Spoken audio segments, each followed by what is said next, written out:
लोटा टूटा हुआ है, मदरसों में दरी पट्टी नहीं है, मदरसों के अंदर जो बच्चा पढ़ने वाला तालिबे इल्म होता है उसके कपड़ों की हालत देखोगे आप कि वो बेचारा एक कपड़ा नंगा आदमी क्या तो धोएगा और क्या निचोड़ेगा।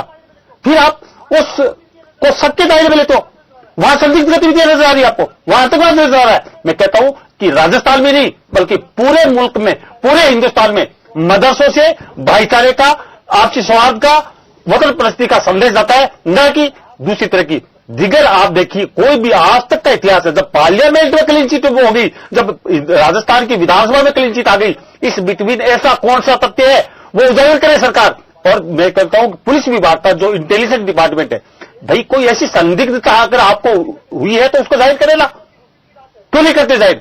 आप ये कह रहे हो कि रूटीन की जांच है, रूटीन की जांच विभागीय हो सकती है, मदरसा बोर्ड करे, अल्पसंख्यक मामले विभाग करे या शिक्षा विभाग करे, लेकिन पुलिस की जांच है, हम लोग नाकाबिले बता रहे हैं। साहब आपको पुलिस की जांच का ऑब्जेक्शन है कि पुलिस जांच नहीं करनी, बिल्कुल नहीं करनी चाहिए। पुलिस तो जांच तो कहीं से ड्रॉप आउट होगा और दहशत होगी। दहशत क्यों होगी इससे? देखिए सर, मैंने जैसे आपको बताया कि पुलिस का जो रवैया है, पुलिस आमतौर से किसी की भी जब उसके पास कोई मुस्तगिस भी जाता है तो उसका जो व्यवहार होता है, उसका जो आम बोलचाल के अंदर जब पुलिस का राठौड़ी का हिसाब आता है तो जाहिर बात है कि मदरसों के अंदर पुलिस चाहे सादा वर्दी में जाए या वर्दी लगा के जाए, वहां पे टेरर पैदा होगा, दहशत होगी।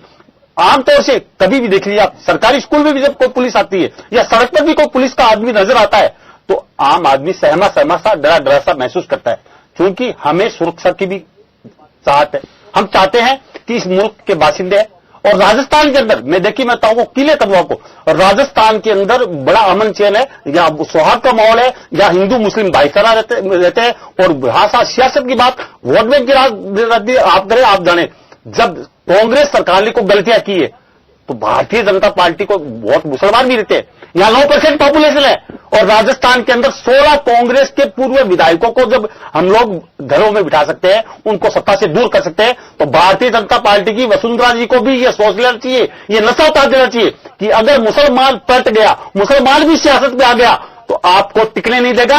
और आइंदा आने वाले इंतखाबात चाहे तो सूबे में हो चाहे सूबे के नजदीक दूसरे स्टेट में हो, हम पॉलिटिकल जवाब भी देना चाहते हैं। लेकिन चूंकि मामला सियासत से दूर करो, इल्म का है, तालीम का है, देश तरक्की करेगा, राष्ट्र तरक्की करेगा, सूबा तरक्की करेगा। बहुत बड़े वर्ग को आप इग्नोर करके बहुत बड़ी मदरसा तालीम के 2.5 लाख बच्चों का जो है वो भविष्य बर्बाद करके आप तरक्की की बात नहीं कर सकते। कायम खानी साहब, प्रदेश भर के जो आप लोगों के जुड़े लोग हैं उनकी मीटिंग भी आप लोग कर रहे हैं या की है? जी बिल्कुल। किस तरह की तैयारी है, क्या बात आ रही है सामने निकल के? देखिए, हम लोगों ने एहतजाज दर्ज कराया है। हम लोगों ने जयपुर के अंदर या माननीय मुख्यमंत्री जी का पुतला दहन किया है, कलेक्टर के जरिए हमने ज्ञापन दिया है। हम पूरे प्रदेश के आज हमारे यहाँ कोर कमेटी की पूरी जितने भी सियासी जमात और समाजी जमात, सब कांग्रेस, भारतीय जनता पार्टी, समाजवादी, आप पार्टी, जो भी कम्युनिस्ट वगैरह है, सभी के जिम्मेदार और समाज के जितने भी मुख्तलिफ समाज है राजस्थान के मुसलमानों के, अंसारी समाज है, मंसूरी समाज है, जुलाहा समाज है,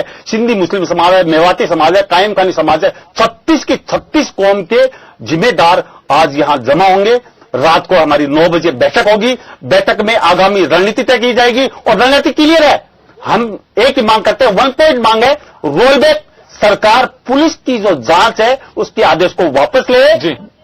प्लस 1 पॉइंट मांग, और अगर जांच करवा रही है सभी की करा लो, साथ में वो जांच भी करा लो कि मदरसों के अंदर दुर्दशा है, दरी पट्टी नहीं है, मिड डे मील नहीं है, बच्चों की बैठने की फैसिलिटीज नहीं है, बच्चों की और जो दिगर फैसिलिटीज स्कूल की होनी चाहिए वो नहीं है, तो उनकी जांच करा के उनकी पिक्चरें भी दिखाइए आप कि मदरसे झुग्गी झोंपड़े में चल रहे हैं, कच्ची बस्तियों में चल रहे हैं, वहां इंफ्रास्ट्रक्चर नहीं है, मूलभूत सुविधा नहीं है, प्राथमिक सुविधाएं आपके पास नहीं है देने को, तो जांच। लेकिन सरकार का यह दावा है कि पहले भी होती रही है।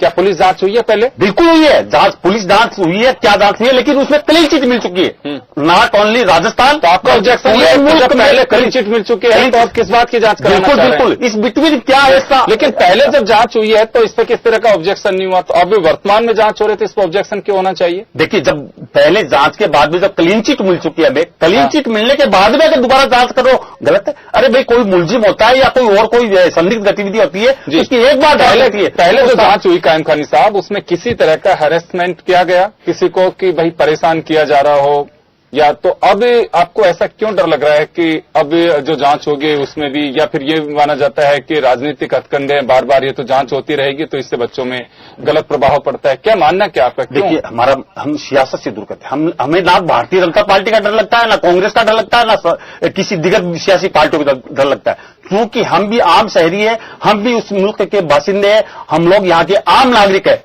संविधान में सभी को जीने का अधिकार है, सभी को राइट टू एजुकेशन एक्ट लगा हुआ है, शिक्षा अनिवार्य और मुफ्त शिक्षा इल्म हासिल करने का अधिकार है हमारा। मदरसे जो है वो कॉन्स्टिट्यूशन के आर्टिकल के प्रोविजन के तहत मुसलमानों को विशेष तौर से ये एग्जम्प्ट है, छूट है कि वो अपने इदारे कैसे भी चलाए। लेकिन चूंकि भारतीय जनता पार्टी जो है वो एक छुपे एजेंडे पे काम कर रही है। भारतीय जनता पार्टी का माननीय जो विधायक विधानसभा में ज्ञानदेव आहूजा साहब ने जो सवालात किए, उनके जवाब में गृह मंत्री के जवाब, गृह मंत्री ने कहा कि मदरसों की हम जांच करेंगे, मदरसों के पाठ्यक्रम की जांच करोगे। अरे क्या करोगे पाठ्यक्रम की जांच? ऐसा कोई साहित्य, ऐसा कोई लिटरेचर राजस्थान के मदरसों में या इस्लामिक धर्म के अंदर कोई ऐसा साहित्य नहीं चलता है जिसमें कोई संदिग्ध हो, या कोई देशद्रोही की बात हो, या कोई आतंकवाद की बात हो। बल्कि चलिए, मैं आऊंगा आपके पास, वापस आऊंगा प्रश्न। गिरिराज जी, जांच पहले भी हो चुकी है, ये बात कायम खानी साहब भी कह रहे हैं कि पूर्ववर्ती सरकार के वक्त भी जांच हुई है और वो जांच के बाद में क्लीन चिट मिल चुकी है कि भाई किसी तरह की कोई वहां अवांछित गतिविधियां नहीं चल रही हैं। पिछले दिनों ज्ञानदेव आहूजा ने कहा और भी कुछ एमएलए ने कहा कि साहब सीमावर्ती जो क्षेत्र हैं उनमें इस तरह की गतिविधियां चल रही हैं, चाहे अंतर्राष्ट्रीय सीमा से जुड़े हुए हों या फिर उत्तर प्रदेश हरियाणा की जो सीमा से जुड़े हुए हैं हमारे यहाँ के मदरसे, उनकी जांच कराई जानी चाहिए। जांच पहले भी हुई है, तो अब कांग्रेस का ऑब्जेक्शन क्यों है? देखिए, कांग्रेस का ऑब्जेक्शन इस बात का है, जांच के तरीके से होनी चाहिए। जैसे अभी इन्होंने कहा कि पारदर्शिता विश्वास में